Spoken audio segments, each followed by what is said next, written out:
Hello everyone, my name is Riddhi. इस lecture में हम लोग पढ़ेंगे social contract theory by Thomas Hobbes. PSIR optional course चल रहा है और पेपर 1 यूनिट 2 मतलब कि थ्योरी ऑफ स्टेट है यूनिट 2 पीएसआईआर ऑप्शनल की। तो वो हम डिस्कस कर रहे हैं जिसमें पहला टॉपिक है लिबरल थ्योरी ऑफ स्टेट, जिसमें थॉमस हॉब पर क्वेश्चंस काफ़ी बार पूछे जा चुके हैं, जैसे कि end of protection is obedience और इस तरीके के कुछ क्वेश्चन। सोशल कॉन्ट्रैक्ट थ्योरी पे कुछ क्वेश्चन पूछा जा सकता है, तो इस वजह से हमारे लिए थॉमस हॉब्स को डिस्कस करना इंपॉर्टेंट हो जाता है। तो ये आंसर आपको याद रखना पड़ेगा, इनके बारे में हम लोग थोड़ा सा पढ़ लेते हैं। ऑल्सो इस कोर्स की सारी इन्फॉर्मेशन के लिए आप synopsisias.in पर जा सकते हैं, जिसमें आप ऑप्शनल कोर्स में देखेंगे पीएसआईआर ऑप्शनल कोर्स। तो आप पीएसआईआर ऑप्शनल कोर्स 2021, 22, 23 बैच के लिए यहाँ से परचेज़ कर सकते हैं पोर्टल से। एंड बेसिक लेक्चर्स जो होंगे जिसमें आपकी कंसेप्चुअल क्लैरिटी हो जाएगी, वो एब्सोल्युटली फ्री हैं। और एडवांस लेक्चर्स के लिए आप वेबसाइट विजिट कर सकते हैं। एंड फुल कोर्स जिसमें मॉडल आंसर्स वगैरह डिस्कस होंगे, वो उसके लिए आप वेबसाइट विजिट कर सकते हैं।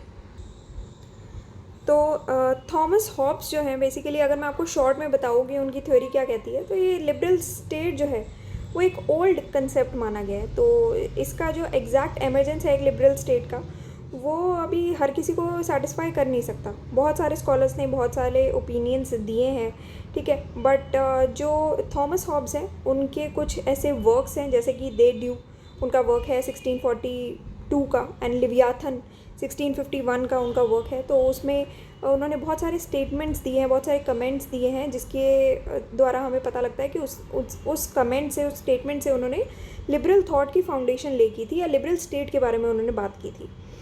अब ये हिंट्स जो है वो एक्सप्लिसिट तो नहीं है, but these hints are undeniable. तो ये बेसिस क्या है किसी भी स्टेट का, किसी भी सिविल सोसाइटी का बेसिस क्या होता है? इंडिविजुअल्स होते हैं उसके बेसिस। तो किसी भी, अगर मान लो स्टेट है या फिर आपकी सिविल सोसाइटी है, इसका बेसिस क्या है? What is the basis of this? Individuals इसके बेसिस हैं। कैसे इंडिविजुअल्स? ऐसे इंडिविजुअल्स जो कि एक तो फ्री है और दूसरा इक्वल है। तो ये कहा गया है सोशल कॉन्ट्रैक्ट थ्योरी जो थॉमस हॉब्स की है, ठीक है। अब ऐसे इंडिविजुअल्स जो कि फ्री हैं और इक्वल हैं, उनके ऊपर कोई भी फोर्स नहीं डालनी चाहिए, कोई भी एक्सटर्नल अथॉरिटी या पावर जो है, जो कि अगर सिविल सोसाइटी बिल्ड करना चाह रही है, तो कोई भी एक्सटर्नल अथॉरिटी इन इंडिविजुअल्स पर कोई भी ज़ोर ज़बरदस्ती ना करे, कुछ भी फोर्सफुली ना करवाए, ये कहा गया है। अब जो थॉमस हॉब्स ने जो स्टेट उन्होंने कहा था, जो उन्होंने स्टेट मानी थी, उनके हिसाब से लिबरल स्टेट जो होती है क्या होती है, थॉमस हॉब्स के हिसाब से जो उन्होंने स्टेट इमेजिन की, कैसे वो लिबरल थी, वो ये कहते हैं कि एक स्टेट लिबरल इस वजह से है क्योंकि उसमें सारे ही इंडिविजुअल्स का कंसेंट है। इंडिविजुअल्स ने अपने खुद के मर्ज़ी से, कंसेंट से ये स्टेट बनाई है। इस वजह से ये स्टेट जो है वो एक लिबरल स्टेट है, ये कहना है थॉमस हॉब्स का। अब हॉब्स के जितने भी इंडिविजुअल्स हैं, ये सारे, ये जो इंडिविजुअल का कंसेंट है, तो ये जो इंडिविजुअल्स हैं ये एक इमेजिनरी प्लेस में रहते हैं, एक ख्याली दुनिया में रहते हैं, जिसका नाम है स्टेट ऑफ नेचर। ठीक है जी, स्टेट ऑफ नेचर इसका नाम है।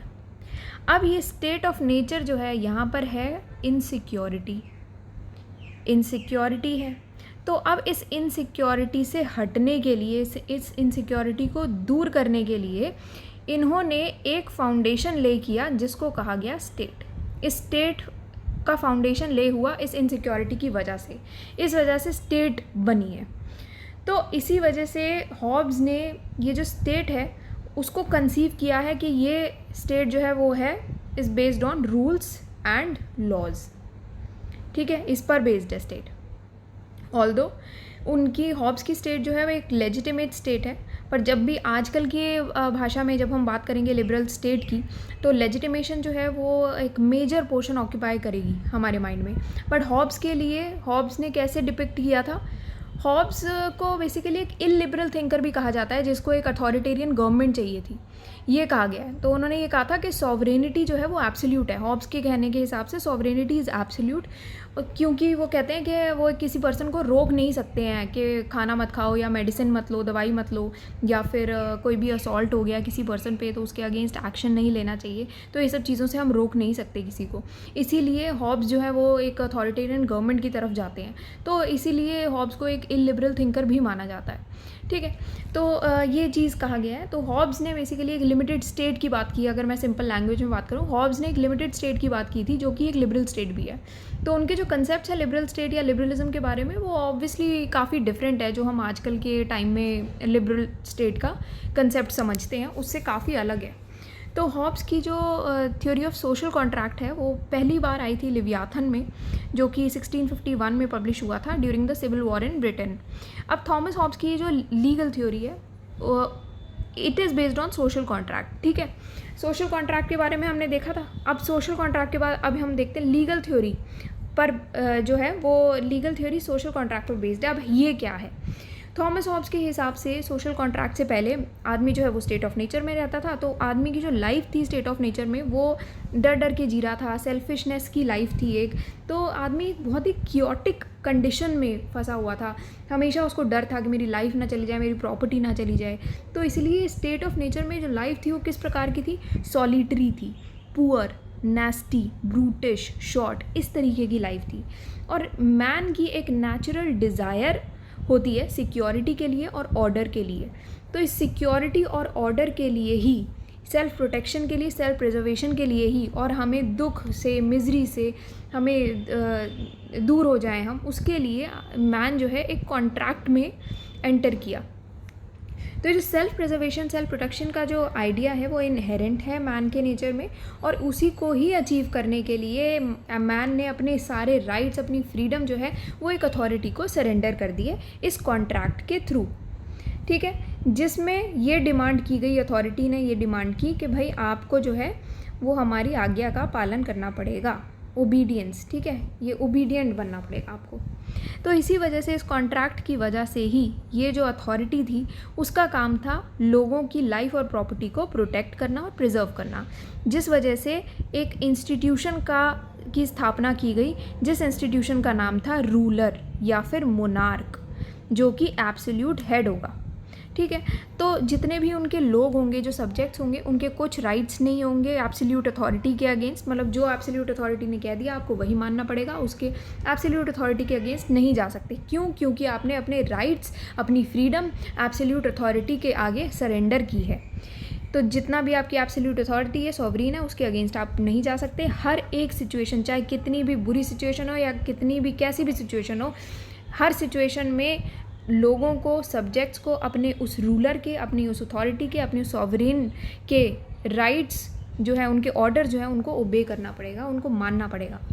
इसीलिए हॉब्स ने जबकि एक मॉरल ऑब्लिगेशंस जो है सॉवरीन पर ज़रूर डाली थी कि सॉवरीन जो है he is also bounded by natural law, कि मतलब नेचुरल लॉ के तहत ही सॉवरीन अपनी सारे डिसीजन सुनाए, ऐसा ना हो कि बिल्कुल ही सब्जेक्ट्स के भी अगेंस्ट चला जाए।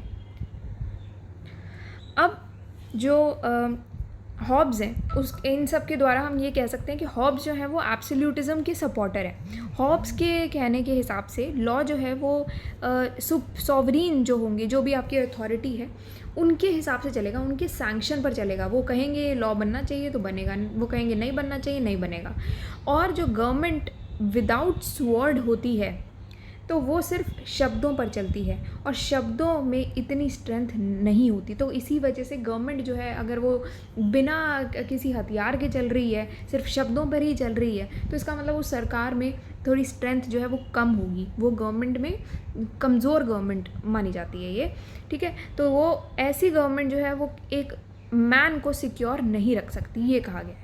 इसी वजह से थॉमस हॉब्स ने ये रीट्रेट दोबारा से ये बोला है कि सिविल लॉ जो है वही रियल लॉ होता है, क्योंकि वो सॉवरीन के द्वारा कमांड किया जाता है, एनफोर्स किया जाता है। इसीलिए उन्होंने माइट इज़ ऑलवेज राइट का ये जो प्रिंसिपल है वो अपहेल्ड किया है। तो ये चीज़ जो माइट इज़ ऑलवेज राइट का principle is upheld by who? Thomas Hobbes. Thomas Hobbes इसीलिए ये कहते हैं, अब ये उनकी एक और थ्योरी है mechanistic theory of human nature. उसमें ये कहते हैं कि ह्यूमन जो है वो अपने अपने बारे में ही सोच रहे हैं और सिर्फ वो सेल्फ इंटरेस्टेड ही रहते हैं। तो अभी आदमी को क्या चाहिए होता है, जो उनको लगता है कि हमारे लिए अभी ये बेस्ट है, तो हम जो है उसी हिसाब से चलेंगे। कि अभी हमें ये सोचे कि अभी हमें जो है अभी नेटफ्लिक्स देखना है या फिर हम लोगों को अभी पढ़ाई करनी है, तो उसमें से लोग जो है अगर उनको लगता है कि अभी नेटफ्लिक्स देखना ज़रूरी है तो वो वही देख लेंगे, उनको कोई चिंता नहीं है। या फिर अगर कोई पढ़ रहा है और उनको जैसे 2 पर्सन रह रहे हैं एक ही जगह पर और एक कह रहा है कि मुझे पढ़ाई करनी है तो तू टीवी बंद कर दे, तो दूसरा पर्सन जो है वो टीवी बंद नहीं करेगा क्योंकि उसको तो नेटफ्लिक्स देखना ही है, उसको आपकी पढ़ाई से कोई मतलब नहीं है। तो इसीलिए यही थॉमस हॉब्स यही कहते हैं कि ह्यूमंस जो होते हैं वो बेसिकली सेल्फ इंटरेस्टेड ही रहते हैं। उनको जो करना है उनको करना है, उनको लगता है कि मेरा जो इंटरेस्ट है जिस चीज़ में मैं वो करूँगा, मेरे लिए जो अच्छा है। तो हॉब्स ये भी कहते हैं कि ह्यूमन बीइंग जो है वो रीज़नेबल भी होते हैं, तो उनकी इतनी रैशनल कैपेसिटी होती है कि वो अपने डिज़ायर्स को परस्यू कर सकें और as efficiently as maximally as possible. ठीक है, तो इसी हिसाब से जो ह्यूमन नेचर के हिसाब से अगर बात करें तो थॉमस हॉब्स ये कहते हैं कि एक प्रोवोकेटिव और कंपेलिंग आर्ग्यूमेंट देते हैं जिसमें हम सब जो है वो अपने आप को सबमिट करते हैं कि एक पॉलिटिकल अथॉरिटी के सामने। तो उन्होंने ये सब चीज़ें कैसे की कि एक जितने भी लोग हैं वो एक सिचुएशन में ऐसे इमेजिन किया गया कि आप जो है एक सोसाइटी बनेगी एक स्टेट ऑफ नेचर के आगे, अपने सारे राइट्स जो हैं, अपनी फ्रीडम जो है वो आप सरेंडर करें। तो हॉब्स ये कहते हैं कि सब्जेक्ट्स जो है वो अपने राइट्स, अपनी लिबर्टी जो है सॉवरीन के आगे सरेंडर करें। क्यों करें सरेंडर? ताकि जो आपकी सॉवरीन है, जो आपकी अथॉरिटी है, वो अपने सारे सब्जेक्ट्स का जो पीस, लाइफ और प्रॉस्पेरिटी है वो प्रिजर्व कर लेंगे। ठीक है, तो वो अपने कंधों पर, जो सॉवरीन है वो अपने कंधों पर ले लेते हैं लोगों की पीस, लाइफ और शांति की, लोगों की लाइफ की, उनकी प्रॉस्पेरिटी की, उनकी प्रॉपर्टी की सारी जिम्मेदारी जो है वो सॉवरीन अपने कंधों पर ले रहे हैं। तो इसी हिसाब से जो नेचुरल लॉ है वो एक मॉरल गाइड बनता है, एक डायरेक्टिव बनता है सॉवरीन के लिए, ताकि जो सब्जेक्ट्स हैं उनके नेचुरल राइट जो हैं वो प्रिजर्व करके रखे जा सकें। तो हॉब्स के लिए ही जितने भी लॉज हैं वो सॉवरीन के सैंक्शन पर ही डिपेंडेंट है। सॉवरीन कहेगा तो होगा, नहीं कहेगा तो नहीं होगा। ठीक है, अब जितने भी जो रियल लॉज होते हैं वो सिविल लॉज होते हैं। लॉ जो है वो सॉवरीन के द्वारा ही कमांड किया जाता है, अनफोर्स किया जाता है, और वो दुनिया में लाया ही इसलिए जाता है ताकि नेचुरल लिबर्टी जो होती है ना एक आदमी की, उसको थोड़ा सा लिमिट किया जा सके। ऐसे नहीं कि मतलब लिबर्टी दी है तो मतलब आप कुछ भी करोगे, वो चीज़ नहीं है कि आपने ये दूसरे इंसान को जो है वो टॉर्चर कर दिया क्यों, जस्ट बिकॉज आपको लिबर्टी दे दी कि कुछ भी करो, या अगर आपको बोल दिया कि आपको बोलने की लिबर्टी है तो आप कुछ भी बोल दो, दूसरे की इंसल्ट कर दो। इतनी भी लिमिटेशन, मतलब लिमिटेशन होनी चाहिए, हर चीज़ का एक दायरा होना चाहिए, एक लाइन ड्रॉ करनी आनी चाहिए। तो वही सेम चीज़ जो है यहाँ पर थॉमस हॉब्स कहते हैं कि मतलब इतना लिमिटेशन बनाए रखना ज़रूरी है। इस तरीके से लिमिटेशन बनानी ज़रूरी है कि वो किसी को हर्ट ना करे पर एक दूसरे को असिस्ट करे और जॉइन करे लोगों को, कि अपने कॉमन एनिमी के अगेंस्ट जो है लोग आकर और साथ में रहें। तो इसी वजह से थॉमस हॉब्स ने एक इस्टेब्लिश्ड ऑर्डर के लिए एडवोकेट भी किया है।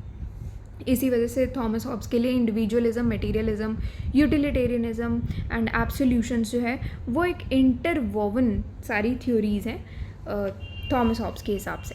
ठीक है, so that's all for today. बाकी हम लोग social contract theory by John Locke, ये हम नेक्स्ट लेक्चर में पढ़ेंगे। जॉन लॉक भी बहुत इंपॉर्टेंट टॉपिक है जिसमें से काफ़ी क्वेश्चंस जो है वो पूछे जाते हैं।